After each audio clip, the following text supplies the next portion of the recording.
Assalamualaikum warahmatullahi wabarakatuh.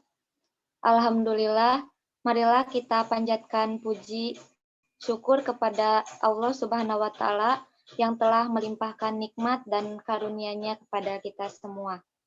Salawat serta salam mari kita curahkan kepada Nabi besar Muhammad SAW, sehingga kita dapat berkumpul bersama-sama dalam acara webinar online mata kuliah pendidikan Pancasila dengan tema kecerdasan spiritual. Saya Putri Ayu, mahasiswa semester 2 jurusan akuntansi, selaku moderator yang akan membimbing jalannya diskusi pada siang hari ini. Adapun anggota kelompok saya yaitu Dede Entis selaku ketua, Anissa Della selaku sekretaris, Kurnia selaku notulen, Fajri Imam Mutarom selaku pemateri 1, Nanda Inpa selaku pemateri kedua, dan Kristawati selaku pemateri ketiga. Adapun rangkaian acara pada diskusi kali ini terdiri dari 1. Lampu, 2. Uraian singkat materi dari kelompok 1, yang ketiga penyajian materi webinar, yang keempat tanya jawab materi oleh audiens, yang kelima tanggapan dan penilaian dewan juri dan kelompok lain, yang keenam respon ketua kelompok, dan yang ketujuh penutupan. Kita langsung saja masuk ke acara pertama, yaitu pembukaan. Marilah kita mengucapkan Bismillahirrahmanirrahim bersama-sama.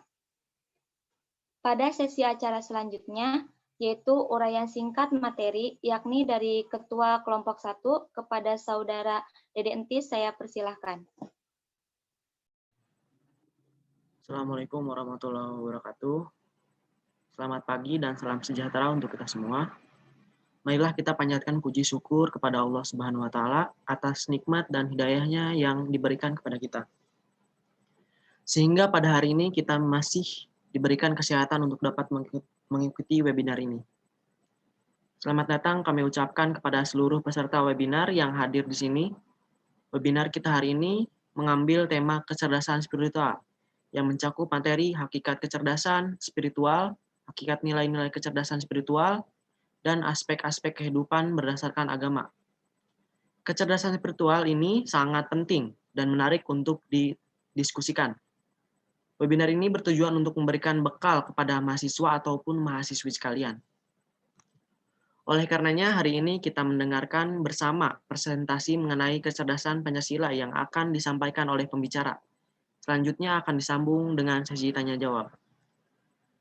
Hadirin yang berbahagia, sebelum kita mulai acara seminar ini, marilah kita berdoa bersama-sama menurut kepercayaan dan agamanya masing-masing. Berdoa dimulai.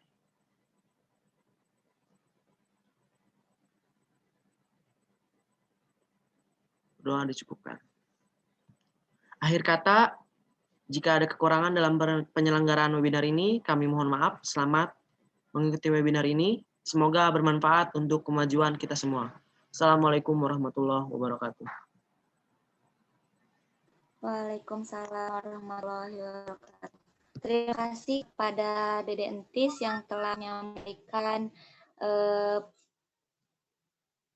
pembukaannya. Selanjutnya, kita sampai pada acara pokok seminar online mata kuliah pendidikan Pancasila, yakni dengan pemateri pertama, yaitu mengenai hakikat kecerdasan spiritual yang disampaikan oleh Saudari Fajri. Saya persilahkan.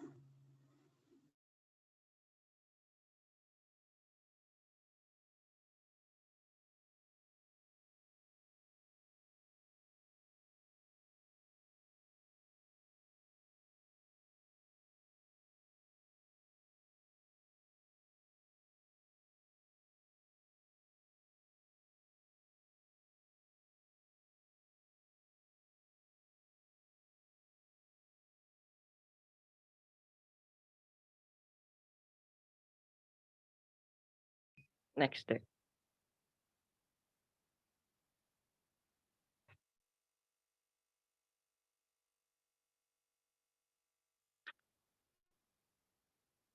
Baik, terima kasih Putri. Di sini saya akan menjelaskan mengenai pengertian kecerdasan spiritual.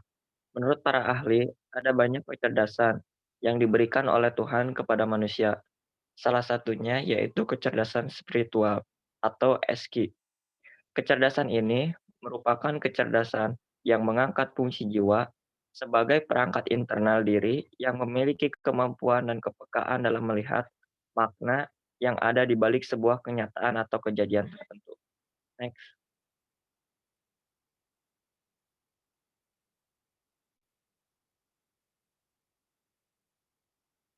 Kecerdasan spiritual adalah kemampuan untuk memberi makna spiritual terhadap pemikiran atau perilaku untuk mendapat kemuliaan dari Tuhan. Next.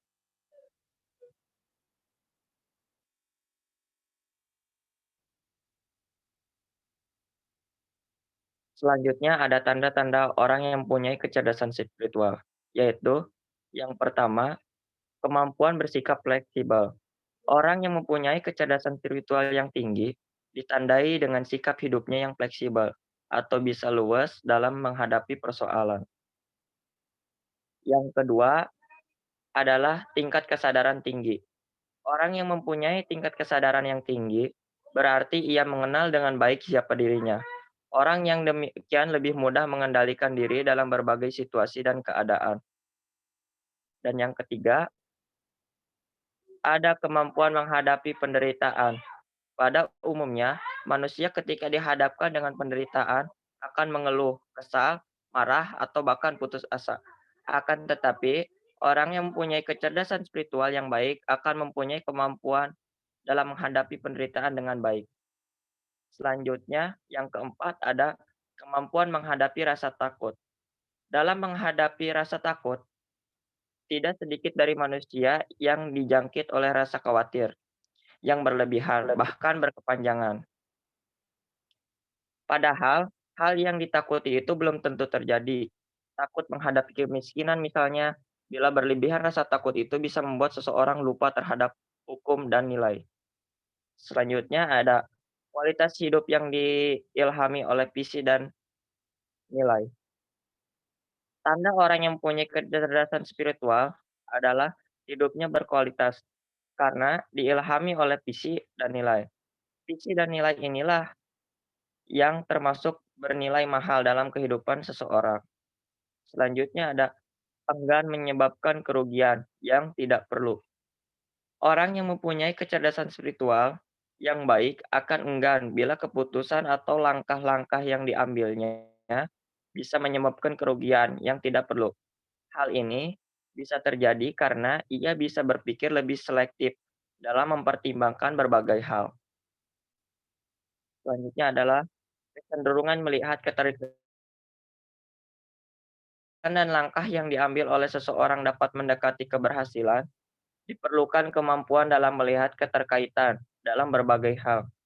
Agar hal yang sedang dipertimbangkan itu menghasilkan kebaikan, sangat perlu melihat keterkaitan antara berbagai hal dalam sebuah masalah. Selanjutnya adalah cenderung bertanya, "Mengapa?" atau "Bagaimana?" dan "Jika." Pertanyaan "mengapa" atau "bagaimana jika" biasanya dilakukan oleh seseorang untuk mencari jawaban yang mendasar. Inilah tanda bagi orang yang mempunyai kecerdasan spiritual yang tinggi. Dengan demikian, ia dapat memahami masalah dengan baik, tidak secara parsial, dan dapat mengambil keputusan dengan baik pula. Dan yang terakhir, yaitu pemimpin yang penuh pengabdian dan bertanggung jawab. Orang yang mempunyai kecerdasan spiritual yang tinggi akan bisa menjadi pemimpin yang penuh pengabdian dan bertanggung jawab. Dalam konteks keindonesiaan, rasanya seperti mimpi untuk mempunyai pemimpin yang penuh pengabdian dan bertanggung jawab. Oke, berikut tadi adalah tanda-tanda orang yang mempunyai kecerdasan spiritual. Yang selanjutnya adalah langkah-langkah mengembangkan kecerdasan spiritual. Yang pertama adalah membiasakan diri berpikir positif. Berpikir positif yang paling mendasar untuk dilatihkan pada anak-anak adalah berpikir positif kepada Tuhan yang telah menetapkan takdir bagi manusia. Hal ini penting sekali di samping agar hubungan dengan Tuhan akan senantiasa dekat, juga memudahkan seseorang menemukan jalan hidupnya. Yang kedua adalah memberikan sesuatu yang terbaik. Orang yang mempunyai misi untuk berbuat baik di hadapan Tuhan akan mempunyai tekad dan semangat yang luar biasa. Orang yang demikian biasanya tidak mudah untuk menyerah sebelum apa yang telah direncanakan berhasil. Dan yang ketiga yaitu menggali hikmah di setiap kejadian. Kegagalan boleh saja terjadi, namun orang yang memiliki kecerdasan spiritual akan bisa menggali hikmah sehingga dapat menemukan kebaikan dan masih bisa merasakan kebahagiaan. Kemampuan untuk menggali hikmah itu penting sekali agar seseorang tidak terjebak untuk menyalahkan dirinya atau bahkan menyalahkan Tuhan. Berikut pemaparan dari saya kembalikan ke moderator. Baik, terima kasih kepada Fajri yang telah memaparkan materi mengenai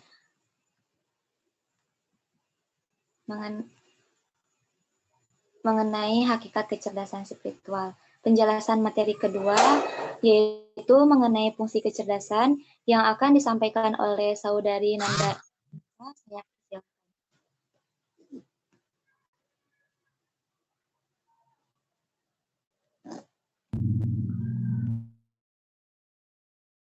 Kecerdasan spiritual.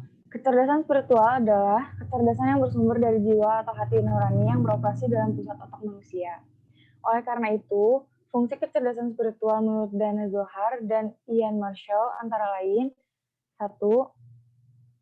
Kecerdasan spiritual digunakan dalam masalah eksistensial, yaitu ketika kita pribadi merasa terpuruk, terjebak oleh kebiasaan, kekhawatiran, dan masalah-masa lalu akibat penyakit dan kesedihan. Kedua, kecerdasan spiritual menjadikan kita sadar bahwa kita memiliki masalah eksistensial dan membuat kita mampu mengatasinya. Karena kecerdasan spiritual memberi kita semua rasa yang menyangkut perjuangan hidup. Ketiga, kecerdasan spiritual membuat manusia mempunyai pemahaman tentang siapa dirinya dan apa makna segala sesuatu dan bagaimana semua itu memberikan tempat di dalam dunia kepada orang lain dan makna-makna mereka. Keempat, kecerdasan spiritual sebagai landasan bagi seseorang untuk memfungsikan IQ dan EQ secara efektif, karena kecerdasan spiritual merupakan puncak kecerdasan manusia. Kelima, kecerdasan spiritual menempatkan perilaku dan hidup manusia dalam konteks dan makna yang lebih luas dan kaya, sehingga manusia menjadi kreatif, luas, berwawasan luas, berani, optimis, dan fleksibel. Karena ia terkait langsung dengan problem-problem eksistensi yang selalu ada dalam kehidupan. Keenam, kecerdasan spiritual dapat memberikan rasa moral, kemampuan menyesuaikan aturan yang kaku dibarengi dengan pemahaman sebagai batasannya. Karena dengan memiliki kecerdasan spiritual, memungkinkan seseorang bertanya apakah saya ingin berada pada situasi ini atau tidak. Intinya, kecerdasan spiritual berfungsi untuk mengarahkan situasi. Ketujuh, kecerdasan spiritual dapat menjadikan lebih cerdas secara spiritual dalam beragama, sehingga seseorang yang memiliki kecerdasan spiritual tinggi tidak berpikiran eksklusif, fanatik, dan berprasangka.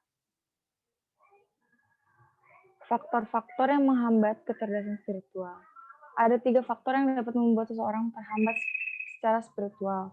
Pertama, karena yang bersangkutan tidak mengembangkan beberapa bagian dari dirinya sama sekali.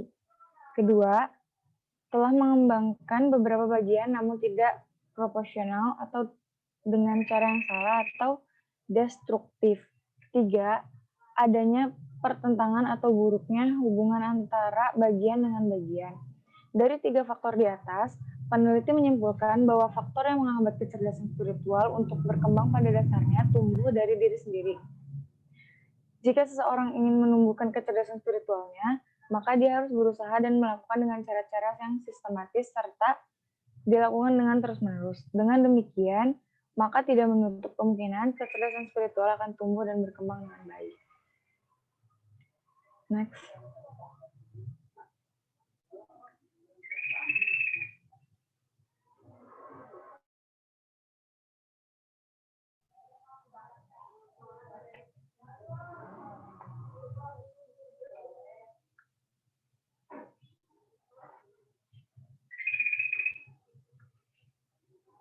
Selanjutnya, hakikat nilai-nilai kecerdasan spiritual, pengertian nilai kejujuran.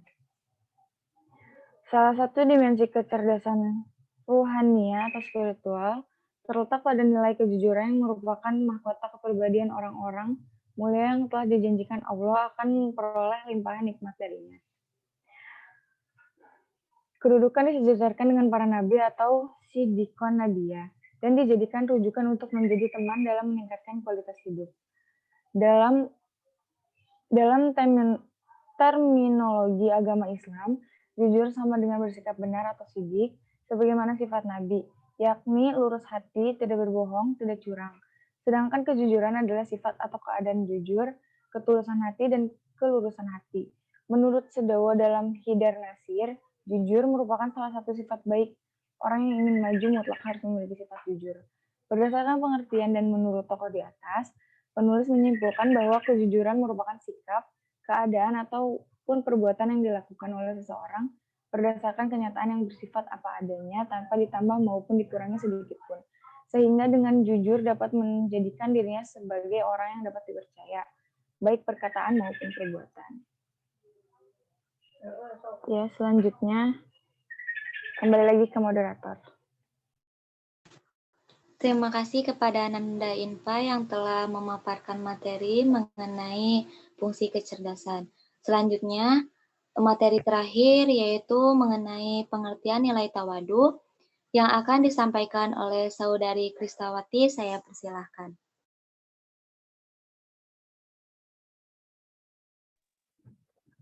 Iya, baik. Selanjutnya pengertian nilai tawadu. Tawadu adalah lawan kata dari kesombongan. Ia berasal dari lafaz ada'ah yang berarti kerelaan manusia terhadap kedudukan yang lebih rendah dari kedudukan yang semestinya ia peroleh, atau rendah hati terhadap orang yang seiman, dan lemah lembut terhadap sesama muslim.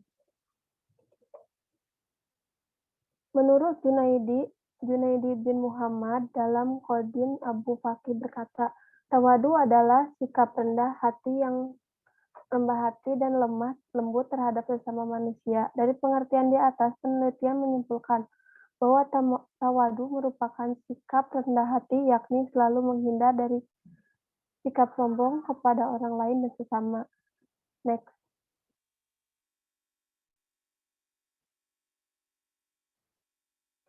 Selanjutnya pengertian nilai ta'awun. Menolong adalah kesediaan memberikan bantuan. Secara sadar, orang memberikan bantuan itu dari gerak hatinya. Kemudian bantuan itu diberikan dalam bentuk apa saja yang memang baik dalam bentuk ucapan, perbuatan, ide, ataupun barang. Menurut Junhana Bastam dalam Ngainun Naim menyatakan bahwa manusia sejak semula ada dalam suatu kebersamaan. Ia senantiasa berhubungan dengan manusia-manusia lain dalam wadah keluarga, persahabatan, lingkungan kerja, rukun warga, dan rukun tetangga yang bentuk-bentuk relasi sosial lainnya. Dengan demikian, peduli sesama atau tolong-menolong harus dilakukan tanpa pamrih. Tanpa pamrih berarti tidak mengharapkan balasan atas pemberian atau bentuk apapun yang kita lakukan kepada orang lain. Berdasarkan pengertian para ahli di atas, penelitian menyimpulkan bahwa tolong-menolong atau ta'awun adalah sikap peduli terhadap sesama manusia karena manusia adalah makhluk sosial yang saling membutuhkan bantuan dari manusia satu dengan yang lainnya. Tolong-menolong adalah mengurangi rasa individualisme atau egois karena dengan tolong-menolong dapat mempererat kerjasama sosial yang terbangun menjadi lebih baik. Next.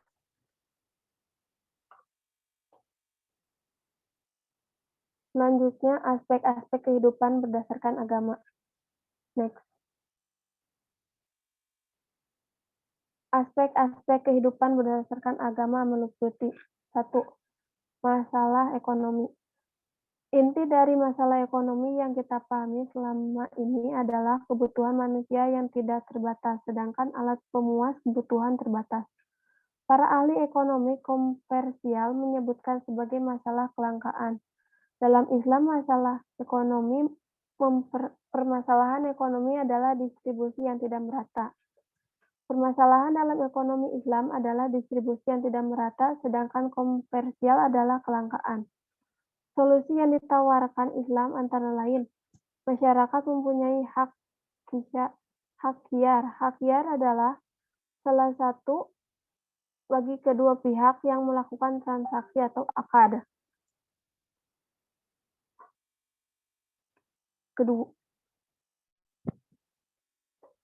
Kedua, hak khiyar tajlis, membatalkan karena barang cacat. 3. Khiyar aib, kurangnya nilai tersebut di kalangan ahli pasar. 4.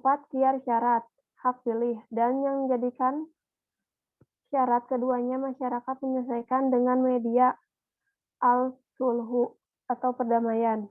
Kedua, yaitu aspek sosial. Persoalan agama merupakan yang sangat mendasar terhadap kegiatan manusia karena agama mengandung unsur keyakinan di dalam diri manusia tentang yang gaib sebagai kebenaran yang hakikat atau kemutlakan. Dalam pandangan umum, agama dipahami memiliki peran yang besar dalam kehidupan manusia karena manusia yang lebih baik. 3. Aspek budaya.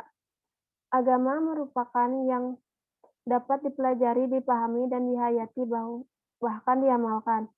Sebagai kenyataan, berbagai aspek perwujudan yang agama bermacam-macam, tergantung pada aspek yang terjadi, sasaran, studi, dan tujuan yang hendak dicapai oleh orang yang melakukan studi. Kebudayaan merupakan keseluruhan yang kompleks yang di dalamnya terkandung pengetahuan, kepercayaan, kesenian, moral, adat istiadat, dan kemampuan-kemampuan lainnya yang didapat seseorang anggota masyarakat. Agama pada dasarnya mengalami konseptualisasi yang kemudian menunjukkan ciri-ciri khusus agama yang terikat pada suatu tempat. Indonesia memiliki bentang alam atau bentuk permukaan bumi yang ada di daratan berbeda-beda. Next. Yang keempat, aspek hubungan keluarga.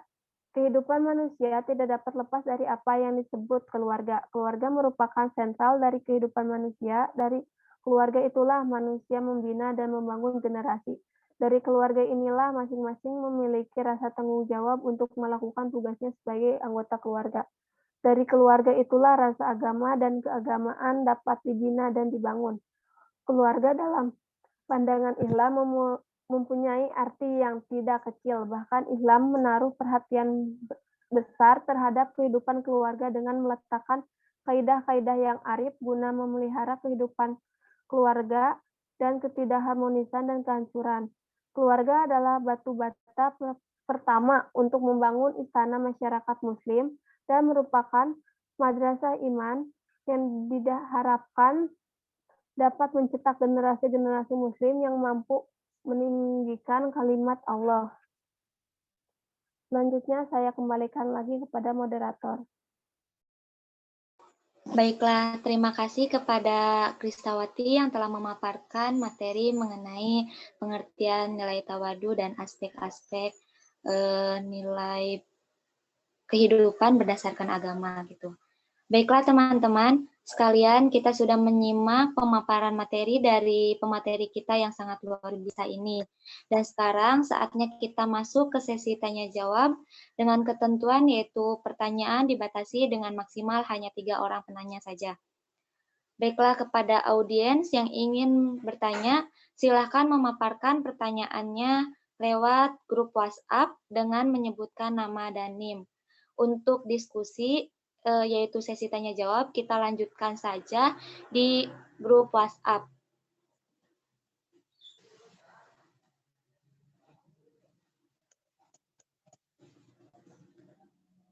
Demikian diskusi kelompok kita kali ini. Marilah kita tutup sesi ini dengan bersama-sama mengucapkan hamdalah. Alhamdulillahirabbil alamin. Saya selaku moderator mengucapkan terima kasih kepada Bapak Insinyur Slamet Rahmat MSI dan teman-teman semua atas partisipasi aktifnya. Saya juga memohon maaf jika ada kesalahan dan kekurangan. Semoga ilmu yang kita dapatkan saat ini bermanfaat di masa yang akan datang. Harta semakin hari akan semakin habis, tetapi ilmu semakin hari akan semakin bertambah. Wassalamualaikum warahmatullahi wabarakatuh. Waalaikumsalam warahmatullahi wabarakatuh.